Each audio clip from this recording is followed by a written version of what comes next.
Good morning, everyone, and welcome to Designers at Home. I'm Mark Weaver. This morning we have a very special guest and a dear friend of mine, Mr. Andrew Skurman. Andrew Skurman is a classical architectural firm located in San Francisco. It's recognized nationally and internationally for its custom homes and ranging in grand scale to intimate city apartments. Andrew's firm was founded in 1992, and he's going to talk a little bit about how he got started in the world of architecture. And his work has resulted in a number of awards, including 5 Julia Morgan Awards from the ICAA Northern California chapter. He's also the recipient of an award from the French Minister of Culture, which was awarded in 2010. And his work has been published in numerous magazines, both nationally and internationally. His book, a monograph of his work called Contemporary Classical, The Architecture of Andrew Skurman, was published by the Princeton Architectural Press in 2012. And he'll be joining us shortly. Let's see. Okay, give it a few minutes. The internet's a little slow this morning. So I hope everyone's enjoying the wonderful fall weather we're having. Now, if we could only get a little bit of rain to alleviate the drought, that would be wonderful. So we have a lot of interesting guests joining us this morning, designers, architects, and if you have any passion at all for the world of classical architecture, you're going to love listening to Andrew. And so, let's see, I'm trying to figure out. Anyway, sorry, it's a little slow this morning. I'm a great fan of classical architecture. I'm also a member of the ICAA, which is the Institute of Classical Art and Architecture in their Southern California chapter. And it's a wonderful organization. Andrew's a member of this. And, if you're not familiar with their program, you can Google it and look at the classes, the lectures that they have. You can participate and join the organization. It's a very, very worthwhile organization. Okay, now let's see. We're having a little problem, I guess, connecting. Hold on one moment. So, well, neither Andrew or I are very, okay, he's joined, he'll be on shortly.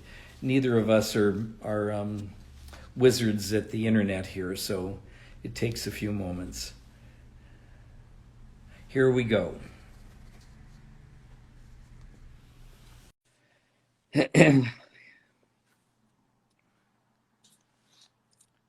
All right, let's see. Well, there we go. There we go.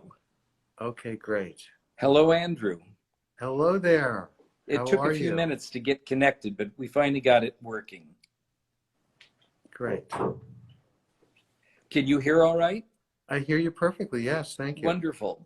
So thank you for joining us this morning. It's such a thrill to have you. It's wonderful to be on with you, Mark. So I was giving them a little bit about your background and the firm. And so can you tell us, Andrew, was there something in your youth that inspired you or directed you into the world of architecture? Yes, I was lucky enough to have an architect in the family. My great uncle Joe had gone to Columbia University and was an architect, and it was a big leg up to know that the field existed. And then when I was in 6th grade at 12, my art teacher, when I was graduating from sixth grade, suggested that I become an artist because I was very interested in art and did, really worked at it very diligently. And when I went into junior high school, I thought, yeah, I love art, but I really need to make a living. I was a little bit worried about becoming an artist and being dependent on the family. I wanted to be independent. So I declared that I would become an architect at age 12. And I threw myself into mechanical drawing and industrial arts in junior high school and high school. It became my favorite subject. And I was a star in those particular classes to such an extent that when I graduated from high school, they both came to me, the mechanical drawing teacher and the industrial arts teacher, and said, "We think you should become an industrial arts and mechanical drawing teacher." And I thanked them very much, but I said, I'm going to become an architect. But I've enjoyed your mentorships. That's great. I also took mechanical drawing in my first year of college. Oops, excuse me. And I have to say, it was one of my favorite classes that I ever had. It made me realize, it was the first time I had a class that made me realize the magic and the creativity in the world of design and architecture. And it was very inspiring. And I still love drafting today. I don't have the time to do it, but I absolutely love drafting. Well, what I do is when we get a new project, I'm the only, well, maybe a couple of other people sketch a bit, but I draft and sketch. I do a free form drafting now where I maybe draw the lines in an 8H or 6H, and I draw them by hand in an H or an F pencil. And um, I have a steady hand. I can draw circles well. And I create a freehand drawing on top of a drafted plan. I use the drafting to keep my lines straight. Mm-hmm. So it's a hybrid technique, and I present that to clients. Well, it's a real talent to be able to draw something and I think present to a client and inspire them. I think they love the creativity and the creative process like that. Well, they like to be part of the team. Right. So in our work, wherever our project is in the world, and we work globally, we're working in Japan, we're working in Australia, we're working in a number of countries, including India. I go there and sit down with the clients and listen to them. And we do an initial design that is a collaboration, just a really rough sketch. But I understand the adjacencies of the rooms, the sizes of the rooms. Every country is different, very different. In Japan, I think the hardest thing was the bathrooms. They're very, very specific. There's little steps, there's waterfalls on the bathtubs. It's very, very difficult. In India, they have a feng shui that's completely different from the Chinese feng shui. So the beds have to face in a certain direction. The servants have to come in from a certain direction.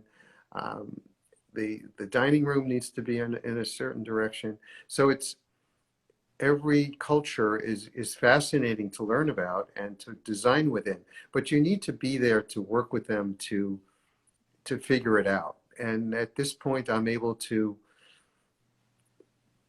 do it in front of them, and then they are part of the process and they feel ownership. So it really helps. It's a great way to motivate the clients. It is. It is. So prior to starting your firm, you worked for some very notable firms. Do you want to just tell us a little bit about that time of your life?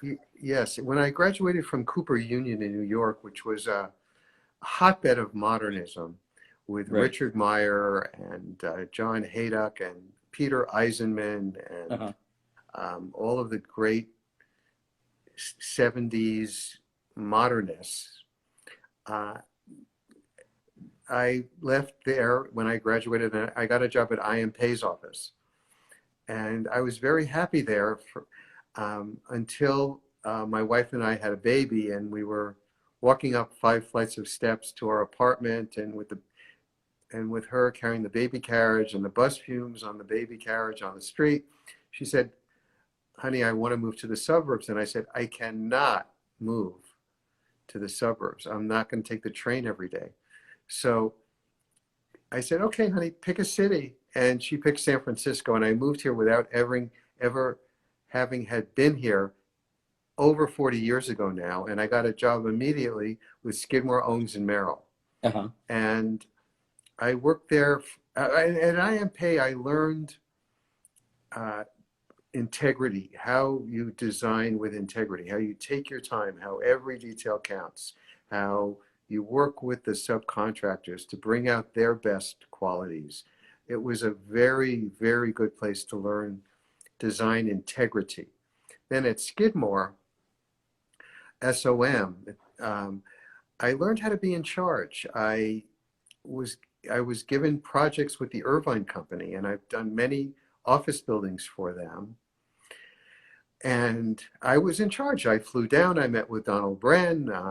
We built these big buildings. I went to Italy to pick out the stone. It was a whole new element of my life. And then when I went to Gensler, which was partly in San Francisco and partly in Los Angeles, Mm-hmm.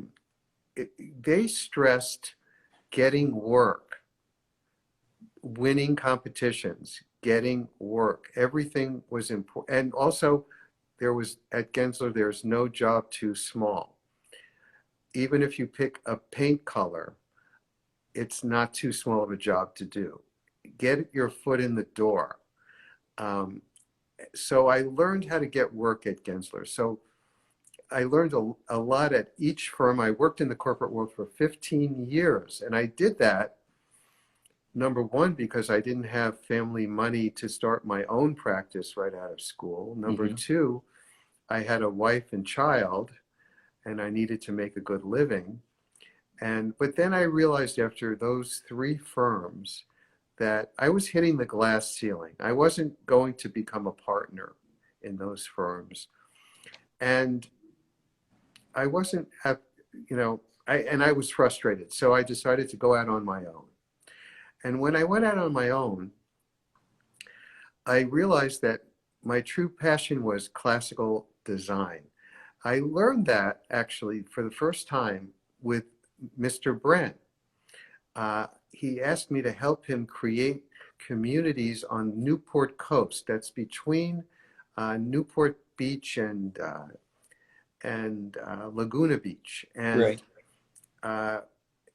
He showed me pictures of his travels in Italy, and he wanted to his vision was to create a Mediterranean context on that Newport coast, which he felt had that similar feeling to the Mediterranean. Yeah, same climate. Mm-hmm. Same climate, same terrain.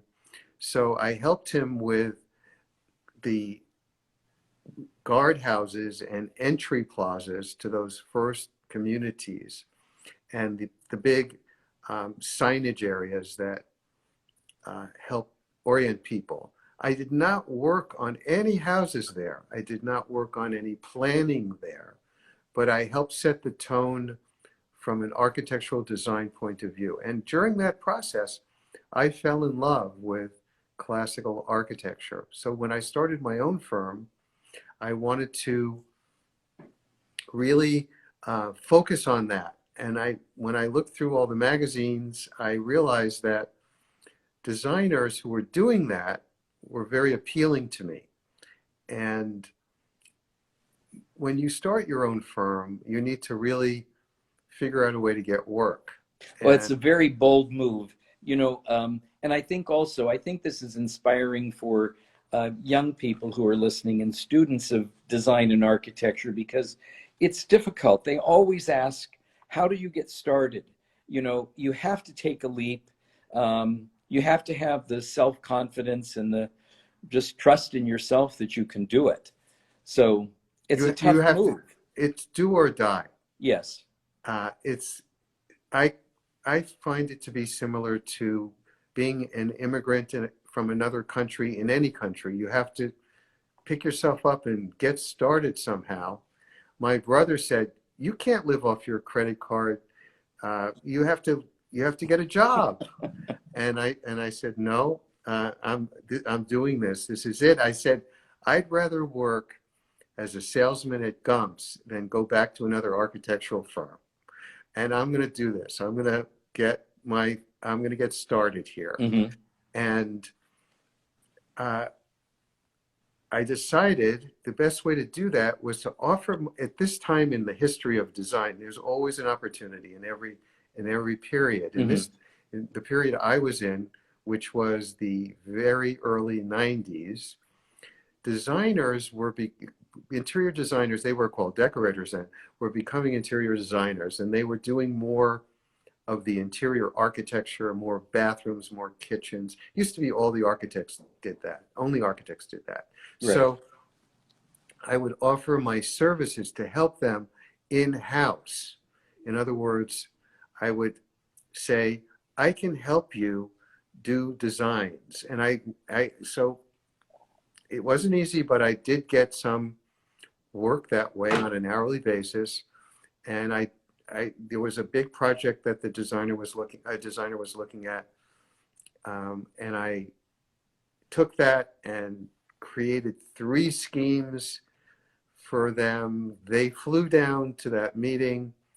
The client said, to them, you're a genius, and the rest is history.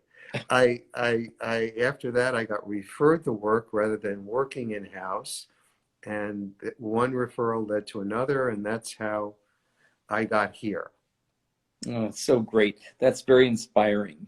So your passion is French architecture, is that correct? Correct, correct. I love English, Italian, Mediterranean architecture as well, and I love designing those styles, but my true passion is French architecture. And Yes. why is that? Tell me why.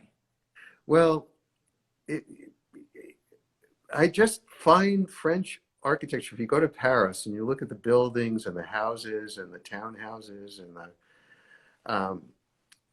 I find them stunning. They move me. And Well, they're absolutely stunning. It is, I don't know anybody that doesn't love classical French architecture. It's right, perfection.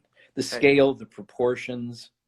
right, exactly. The doors are taller than English or American Mhm. architecture. They're a double square high rather than a square and a half. And proportions are very important. Mhm. The detailing is a little more fluid. It's a little more curvilinear, and the crowns are a little bit more curvilinear. So I would say that the chassis of an English house or an American house and a French house is fairly similar. It's the detailing that creates the accent that makes it French or makes it Italian or makes it Mhm. English. What it's made out of, it's brick, it's limestone, the proportions of the windows, the design of the hardware, all of these elements make that project feel French. Right now, we're working on an apartment in San Francisco. We've gutted it. We got a lot of our work, and we're putting it back together so that it looks like an apartment in Paris. The hardware will be from Paris. There'll be Parquet de Versailles on the floor. Parquet de Versailles is kind of a basket weave pattern rather than straight lines, which you see in American and English designs, or terrazzo or stone in Italian designs.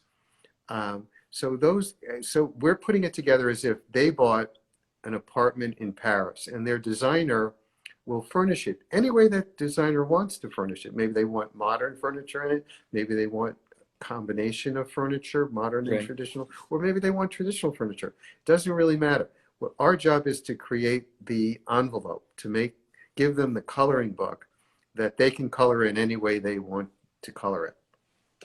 Great. So, it's everyone's talking today about how difficult it is getting materials, building materials, and the labor force is people are having problems with employees, not having enough employees.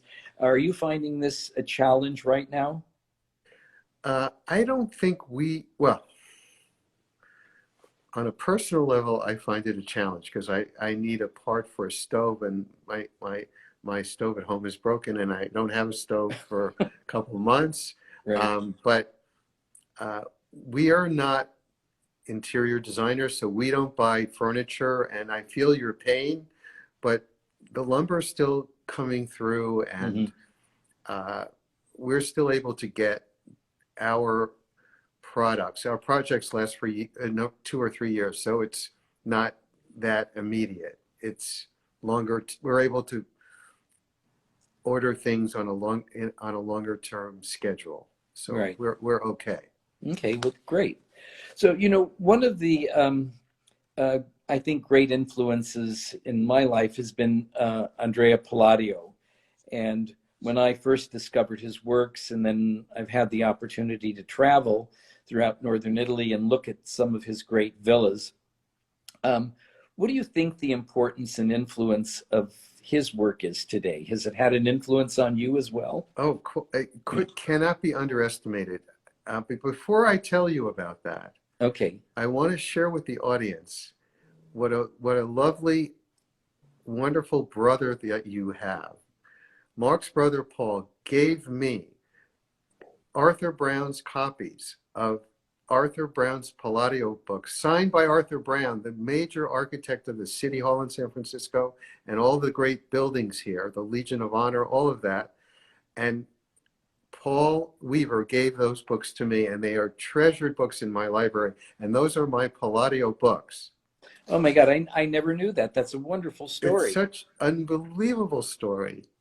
It's one of my treasured possessions. Great.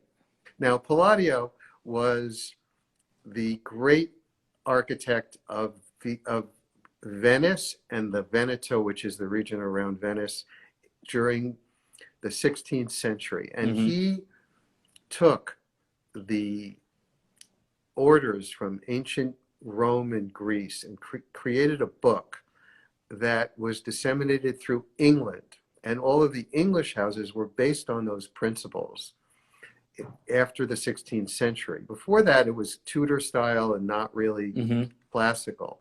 But all of those palaces came from Palladio's influence. And they built in stone, and Palladio's influence came to the United States, and we built in brick, because that's what we had, and wood.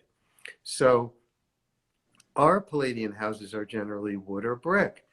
The English are stone, and they maybe have slate roofs. We might have shingle roofs or slate roofs. In southern France and in Italy, those houses influenced by Palladio have clay tile roofs. So the Palladian influence is around the world, and it's adapted to the climate and the local techniques and materials. His influence cannot be understated. And do you have a favorite work by Palladio? Is there anything that... Yes, I was just looking at two I would like to recommend. Both are in Vicenza. One is called the Basilica, and it's a large building that was renovated by Palladio in the 16th century. I love that building. And we were looking at it yesterday. It has a beautiful set of openings that were the genesis of the Palladian window. They have an arch with 2 circles and 4 columns and 2 slots, and that's sometimes called the Palladian window. And we were looking at that for a project yesterday. The other, that's a building. On a house, I would say the Villa Rotunda, which sits on a hill in Vicenza, and it's the same on all 4 sides, and it has a dome on top. We actually made a model of it for our office and put it on a pedestal so we can all enjoy it and be inspired by it. Oh, I need to visit you sometime and see that. You do? That's also my favorite Palladian building. Okay, I visited great. it many, many times. Oh, good. Yeah, that's great.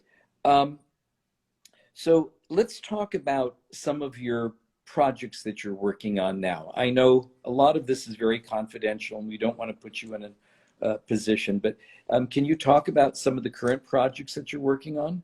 Yes. um, we finished, we're just about finished on a very large home in Japan. And I've been to Japan 50 times to work with the client on the design of that project. We're now doing another large home for the same client. Luckily for us, this a Japanese family wanted French classical architecture for their first project, and they want Italian seaside architecture for their second project. So, and they're large projects with good budgets, and they pay American fees. So it's a dream. They've been dream projects. The second one is still being built. We did a project in Japan, in India, excuse me, and that client had a friend, and we're starting our second house in India, both in the French style, both French classical styles. The first one's built, and my wife and I spent last Christmas in India at their home, and we really enjoyed it. They invited us to stay, which is How thrilling. unusual, and it was great. Clients bring us around the world. We have a family that we've worked with in different locations, East Coast, West Coast in America, and we're currently helping them on a project in Israel. We worked on a house in Australia for the sister of a client whose house we did here, who moved to Australia. That house, and I got to work with a designer named Thomas Hamill, an Australian designer there, who was very good. And that house was sold. They moved back here, but that house was sold for the highest price ever of a house ever sold in Melbourne, Australia. Wow. So that was a great success, I think. And what we bring to the table is an experience of not only what's really good for people to live in and for a lifestyle that may be aspirational for them or recent for them, but we've had so much experience now in this high-end luxury market that we can help them with functions and sizes and adjacencies and technologies. But we also are able to help with resale values, because we know if we do it through our experience, we know what that group of people really like. For instance, there's an apartment for sale right now in San Francisco that we completed for $45 million, which is the highest price ever paid for an apartment. Will be the highest price ever paid for an apartment in San Francisco. So it's kind of an ecosystem. There's an ecosystem of high-end real estate agents, high-end designers, high-end builders, and we're in that ecosystem. And a second ecosystem that I don't want to not mention is the ecosystem of Silicon Valley. Yes. And when I moved here in 1980, this was just over 40 years ago, there wasn't a tech industry. It was a lucky thing that this whole region became like Houston for oil or LA for Hollywood, and San Francisco boomed because of technology. So I was very lucky to be here when that happened. So I wanted to mention that as well. And the reason that's important is the ecosystem I'm referring to is the real estate agents and the bankers, the investors, the entrepreneurs. That's what I'm mentioning as the ecosystem. All of those people, not just the entrepreneur who started a big tech company. It's all the people around them that help facilitate that become our clients. Yeah, and I think that's very important today because technology has changed the world. Yes. And it's changed the economy. It's just changed the market. How has it affected your business? How do you work with technology today differently than when you started? Very much so. When I started my business, it'll be 30 years in the spring, 30 years Hmm. ago. We all drafted by hand. We did all our drawings by hand drafting, Yes. and we had to keep all our drawings in drawers. And now I'm pretty much the only one drawing by hand, and everyone else is putting the designs into the computer. And we could pretty much have a paperless office because everything is stored in the cloud. Right. It's a huge technological change for the architecture business, for the graphic design business, for all of the businesses that used to rely on hand drawing. So I know travel, I always talk about the importance of travel and just the exposure to different styles of architecture around the world, different cultures, foods, fashion, and so forth, how important it is for people in our respective businesses. And I know for me, I love traveling. I take photographs of things as I travel that I reference maybe a week later, sometimes 5, 6 years later. And I keep a catalog of photos of things that I've seen. And I know you've had the wonderful opportunity to travel, but you also have a home in Paris. That's correct. I am married to a French woman who I met in Paris. Uh-huh. Her brother and I met in New York at school, Mm-hmm. and we have an apartment there, and I've been Zooming from there. I was allowed in last year because I'm married to a French person. They couldn't keep us out, and so I spent 3 separate months there last year, and I Zoomed every day with the office, another technological innovation. So every day I would meet with my staff and meet with clients on Zoom calls, and the clients kind of enjoyed that they were Zooming to Paris. They liked that, and it's we will be opening in a Paris office early next year.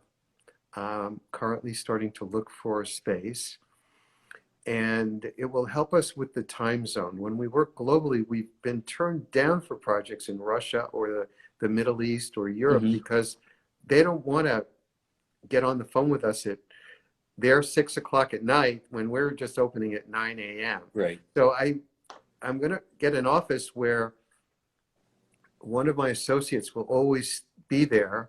They'll have a bedroom, and they'll rotate, and they'll help me put things on the computer and help me with the technology, and they'll get a kick out of that. And I think everyone's going to really love the Paris office. I'm going to try to spend most of my time there going forward.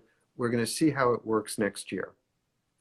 So one of the things I always love asking is if you were going to design a home from the ground up for yourself, what would your vision be for yourself? Okay, I would love to have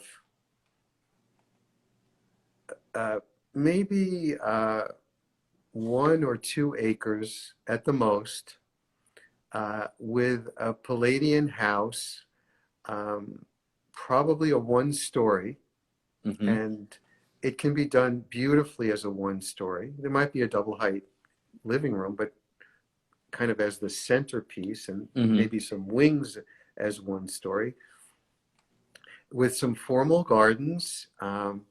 And that would be my idea of having tall French windows, parquet floors, limestone patios, and I think that would just Wow, it be, sounds like heaven to me. it would be. And I don't know why more people don't do that. Well, that's probably my passion also. I think if I were going to build something and could do just about anything I wanted, that's exactly what I would build. My second choice would be an Italian farmhouse, a stone farmhouse with a gravel courtyard and olive trees and a fountain That and would be a dining pergola on the roof. that would be beautiful Yeah. as well. Yeah. So, what is the future for you? Where do you see yourself living in the future, Andrew?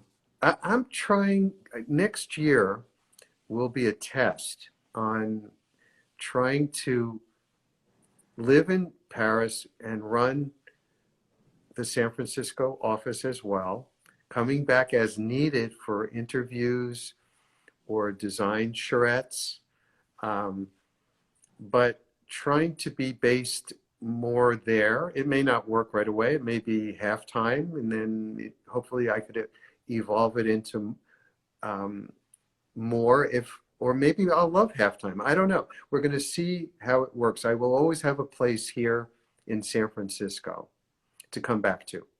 Great. And I believe you just recently purchased a place in Normandy. That's correct. Yeah, we purchased a 16th century farmhouse in Normandy. It's currently being restored. The roofing, the carpentry, the facades.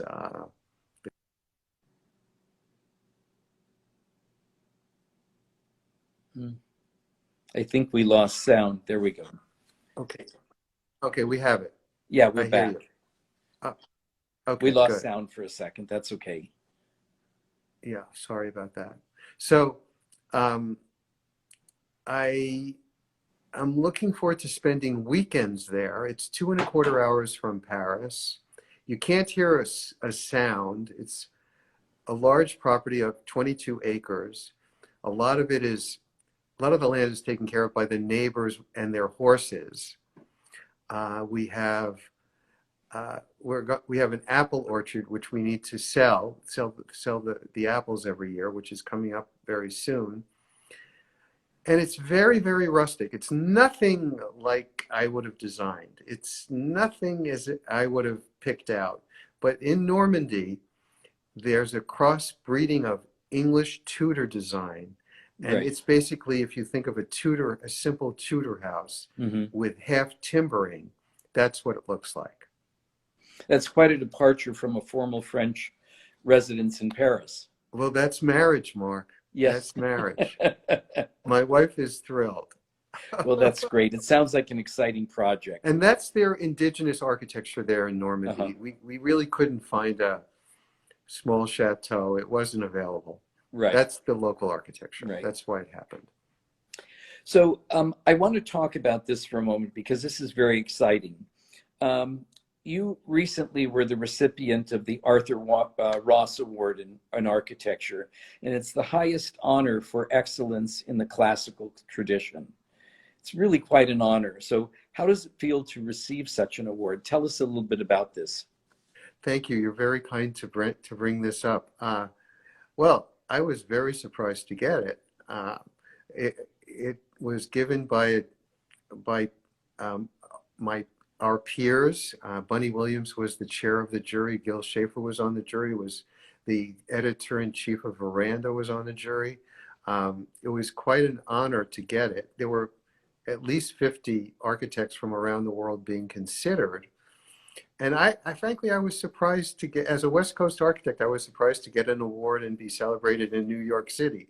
It's actually kind of full circle for me, having been raised in New York and went to school in New York, and to go back for the award was a kind of a great circle in my life. And I hope that brings us more wonderful projects, and hopefully people will find us more easily. It's quite an honor, and congratulations. Thank you so much. You're very kind. And thank you, Andrew, for joining us today and giving us a little insight into your world. It's very, very thrilling. Also, I didn't mention, I just happen to have a copy of your book here. Great. And it's an absolutely stunning book. I think people can get this through Amazon. It's out of print, and I think it's very expensive right now because it's rare. Yeah, but it's it's possible to get. Contemporary Yeah. Classical, The Architecture of Andrew Skurman. It's a wonderful collection of your work. As you can see here, I have it earmarked with some of my favorite pages. Okay, good. One of So, the things about the book that I did was I did drawings of our projects to help people with their work. mhm. That was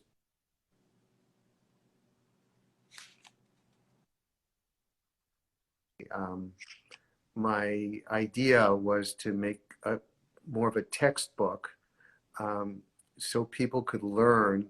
I taught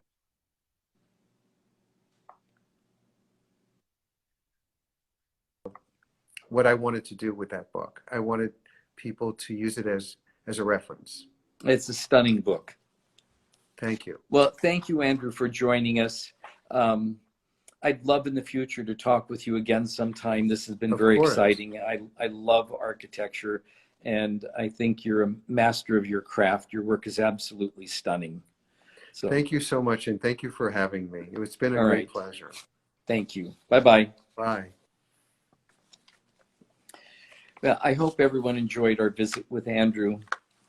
If you're not familiar with his work, you can go on the internet.